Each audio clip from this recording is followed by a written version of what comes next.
Visakha steel plant విషయంలో అన్యాయం జరుగుతుందని తెలంగాణ కాంగ్రెస్ వర్కింగ్ ప్రెసిడెంట్ జగ్గారెడ్డి అన్నారు. కులాల మీద రాజకీయం చేసే వారికే ఏపీ ప్రజలు పట్టం కడుతున్నారని కీలక వ్యాఖ్యలు చేశారు. ఇందిరాగాంధీ ఇచ్చిన విశాఖ స్టీల్ ప్లాంట్ ను కాపాడుకోవాల్సిన బాధ్యత ప్రజల మీదే ఉందని చెప్పారు. విశాఖ స్టీల్ ప్లాంట్ కార్మికులు ఇంకా రోడ్డుపైనే కూర్చున్నారని, చంద్రబాబు, పవన్ కళ్యాణ్, మోదీ 3 పార్టీల హీరోలు స్టేజ్లపై నాటకాలు ఆడుతున్నారని ఆరోపించారు. ఎవరు చంద్రబాబు నాయుడు గారు అటు కూర్చున్నారు, మోడీ గారు, పవన్ కళ్యాణ్ గారు, ఆ కౌగిలింతలు, ఆ ప్రేమలు అవన్నీ టీవీలలో చూసిన. మరి ఆయన కూడా మరి పవన్ కళ్యాణ్ గారు కూడా మరి ఆడ ఉపన్యాసం దంచిండు. అది కూడా ఆయన ఉపన్యాసం విన్నా. మీ టీవీలలో అయితే గంట వేసి ఆ రోజున చూసిన. ఆల్ ఛానల్స్ టీవీలు మారుమోగిపోయినాయి. విశాఖ కార్మికుల కోసం ఆయన ఉపన్యాసం దంచితే ఆయన ఎండగడతా అన్నాడు, పొడుస్తా అన్నాడు, అది అన్నాడు, ఇది అన్నాడు. అది అయిపోయింది. ఆయన కూడా డిప్యూటీ సీఎం అని. విచిత్రం ఏంటంటే అసలు ఆంధ్రప్రదేశ్ ప్రజలు ఏం ఐక్యంలో ఉన్నారు, ఏం ఆలోచన చేస్తున్నారు?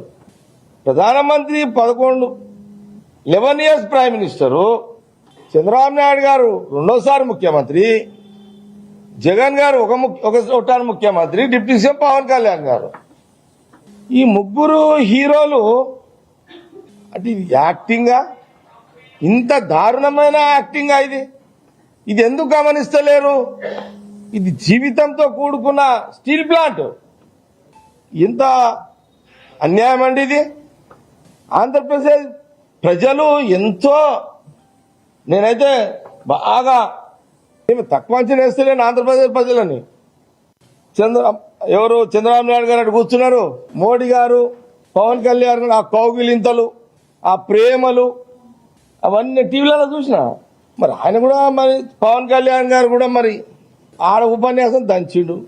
అది కూడా ఆయన ఉపన్యాసం విన్నా. మీ టీవీలలో అయితే గంట వేసి ఆ రోజున చూసిన. ఆల్ ఛానల్స్ టీవీలు మారుమోగిపోయినాయి. విశాఖ కార్మికుల కోసం ఆయన ఉపన్యాసం దంచితే ఆయన ఎండగడతా అన్నాడు, పొడుస్తా అన్నాడు, అది అన్నాడు, ఇది అన్నాడు. అది అయిపోయింది. ఆయన కూడా డిప్యూటీ సీఎం అని. విచిత్రం ఏంటంటే అసలు ఆంధ్రప్రదేశ్ ప్రజలు ఏం ఐక్యంలో ఉన్నారు, ఏం ఆలోచన చేస్తున్నారు? ప్రధానమంత్రి 11 years prime minister, Chandrababu Naidu గారు 2వ ముఖ్యమంత్రి, జగన్ గారు ఒకసారి ముఖ్యమంత్రి, డిప్యూటీ సీఎం పవన్ కళ్యాణ్ గారు. ఈ ముగ్గురు హీరోలు అంటే యాక్టింగా,